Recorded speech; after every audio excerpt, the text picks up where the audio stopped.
আসসালামু আলাইকুম ওয়া রাহমাতুল্লাহ। বিএনপির চেয়ারপারসন তারেক রহমান উত্তরাতে একটা সমাবেশ করেছেন। সেখানে তিনি বলেছেন, ক্ষমতায় গেলে গার্মেন্টস শিল্পের মতো নতুন শিল্প খাত তৈরি করবে বিএনপি। ১ লক্ষ ১ কোটি লোকের কর্মসংস্থানের কথা বলেছিল। এখন শিল্প খাত তৈরি করবে, কোন শিল্প খাত তৈরি করবে? চাঁদাবাজিও তো একটা শিল্প হতে পারে। তারা যেভাবে কোটি টাকা দিয়ে মনোনয়ন বিক্রি করে এবং যাদের কাছে মনোনয়ন বিক্রি করে তারা যেভাবে কোটি কোটি টাকা জনগণের কাছ থেকে চাঁদাবাজি করে, এটাও তো একটা শিল্প। শিল্পের ক্ষতিগ্রস্ত হচ্ছে বাংলাদেশের ২০ কোটি মানুষ। লাভবান হচ্ছে কারা? লাভবান হচ্ছে উপরের দিকে যারা যারা আছে তারা সবাই। সবচেয়ে বেশি লাভবান হচ্ছে কে?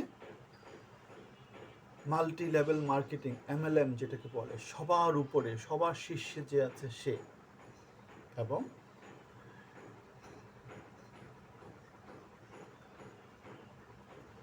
চাঁদাবাজি, ব্যাংক ডাকাতি, ঋণ খেলাপি, এই জিনিসগুলোকে চালু রেখে আমরা যদি এই ধরনের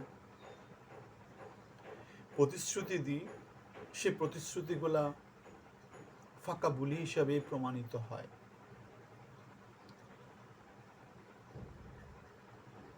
নিজেকে ভিতর বাহিরে একরকম করতে যেটা দরকার ছিল সেটা হচ্ছে, যা বলছি সেটা বিশ্বাস থেকে বলছি, যা করছি সেটা বিশ্বাস থেকে করছি।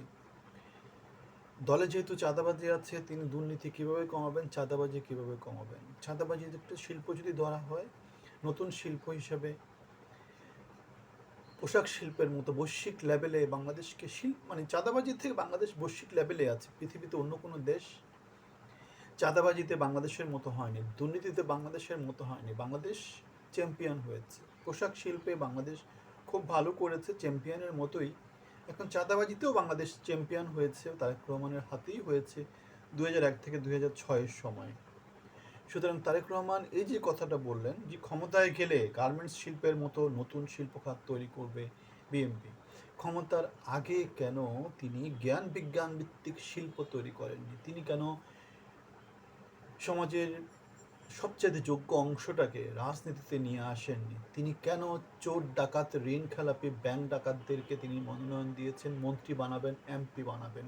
তিনি কেন বৃদ্ধ ৮০ পর ৯০ বছর বয়স্ক লোকজনদেরকে, যারা লাঠি তাঠি ছাড়া চলতে পারে না, তাদেরকে মনোনয়ন দিয়েছেন? তিনি কেন আই হ্যাভ এ প্ল্যান, এবং যে প্ল্যানগুলো দিচ্ছেন প্রত্যেকটা প্ল্যান ডিজাস্টার হয়ে যাচ্ছে? কারণ প্ল্যান অনেকগুলোই থাকতে পারে, কিন্তু প্ল্যান এক্সিকিউশন করা, প্ল্যানকে রিভিউ করা, প্ল্যানের মধ্যে ভুলগুলো ধরা, সেগুলোর ক্যাপাসিটি তো থাকতে হবে। তারেক রহমান অথবা তারেক রহমানকে যারা মন্ত্রণা দেয় তাদের ক্যাপাসিটি কীরকম সেটা আমরা তাদের ফ্যামিলি কার্ড, হেলথ কার্ড, নানা রকমের বেকার কার্ড, ভূমিকম্প নিয়ে তাদের যে ফতোয়া, এগুলোর মধ্য দিয়ে আমরা দেখতে পাই। আমরা দেখতে পাই যে তারা বাংলাদেশের মানুষের সাথে ৫৪ বছরের যে প্রতারণা, সেই প্রতারণাকে তারা চাদর রেখেছে এবং প্রতারণা শিল্পটাকে তারা এগিয়ে নিয়ে যাওয়ার নানা রকমের অপচেষ্টা করে যাচ্ছে। সুতরাং ক্ষমতায় গেলে গার্মেন্টস শিল্পের মতো নতুন শিল্প খাত তৈরি করবে বিএনপি। আমরা মনে করতে পারি বাংলাদেশের বিদ্যুতের কেমন লোডশেডিং ছিল ২০০১ থেকে ২০০৬-তে। শিল্প কারখানা সব মুখ থুবড়ে পড়ে গিয়েছিল। বাংলাদেশ অন্ধকারে নিমজ্জিত একটা জনপদ হয়ে গিয়েছিল, এবং তারই ফল হিসাবে ১/১১ বাংলাদেশের সমাজে এসেছিল, যেটা পরবর্তীতে ১৭ বছরের ফ্যাসিজম বাংলাদেশে প্রতিষ্ঠা করেছিল। সুতরাং একদিক থেকে চিন্তা করলে বিএনপির ২০০১ থেকে ২০০৬-এর যে শাসন ছিল, সেটার জন্যই হাসিনা সরকার ১৭ বছর ক্ষমতায় ছিল, সেটার জন্যই বাংলাদেশ দুর্নীতিতে পরপর ৫ বার চ্যাম্পিয়ন হয়েছিল, সেটার জন্যই বাংলাদেশে ২০২৪-এর গণ অভ্যুত্থানটা হয়েছিল, সেটার জন্যই আমরা বলতে পারি যে অনেকাংশে বিএনপিকে দায়ী করতে পারা যায়। কেননা কার্যকারণ ২০০১ থেকে ২০০৬-তে যেহেতু চূড়ান্ত রকমভাবে বিএনপি ব্যর্থ হয়েছিল, পাঁচবার চ্যাম্পিয়ন হয়েছিল, তারা ফ্যাসিজম প্রতিষ্ঠা করার চেষ্টা করেছিল, তারা জনগণের ভাষা বোঝার চেষ্টা করেনি।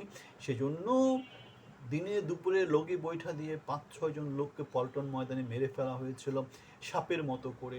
সেজন্যই বাংলাদেশে ১/১১ সরকার এসেছিল এবং সেজন্যই তার পরবর্তীতে ফ্যাসিজম প্রতিষ্ঠা হয়েছিল। ২০২৪ এসেছিল। ১৭ বছর বাংলাদেশ অন্ধকারে নিমজ্জিত ছিল। সুতরাং আমরা দেখতে পাচ্ছি তারেক রহমান তার যে কথাগুলো বলছেন, তার যে পরিকল্পনাগুলো বলছেন, তার যে দায়িত্ববোধের কথাগুলো বলছেন, আমরা প্রত্যেকটা পয়েন্টেই দেখতে পাই যে আসলে তার যেই রেসপন্সিবিলিটি নেওয়া দরকার ছিল, তার যেই ব্যর্থতাটা স্বীকার করা দরকার ছিল, তার যেই পথটা ফলো করা দরকার ছিল, তার যেই সংস্কারমূলক কার্যক্রম নেওয়া দরকার ছিল, দলের মধ্যে, নেতৃত্বের মধ্যে, মনোনয়নের মধ্যে, এমপিদের মধ্যে মন্ত্রী পরিষদ তৈরি করার মধ্য দিয়ে তিনি সেগুলোর কিছুই করেননি।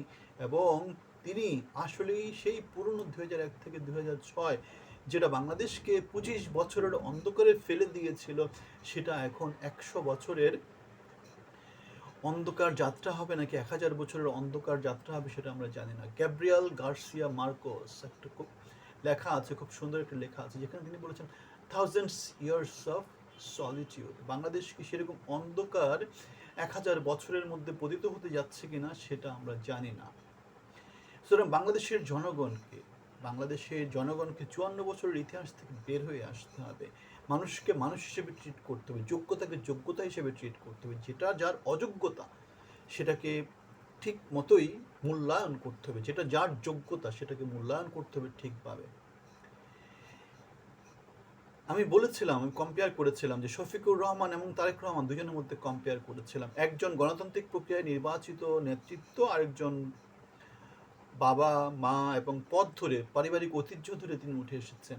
একজন ডাক্তার মানুষ, আরেকজন হচ্ছেন গিয়ে এইচএসসি পাশ করেছেন, তিনি গ্র্যাজুয়েশন করতে পারেননি। আরেকজন বাংলাদেশে সবসময় ছিলেন, হাটে মাঠে ঘাটে সংগ্রাম করেছেন, বাংলাদেশের জন্য কথা বলেছেন।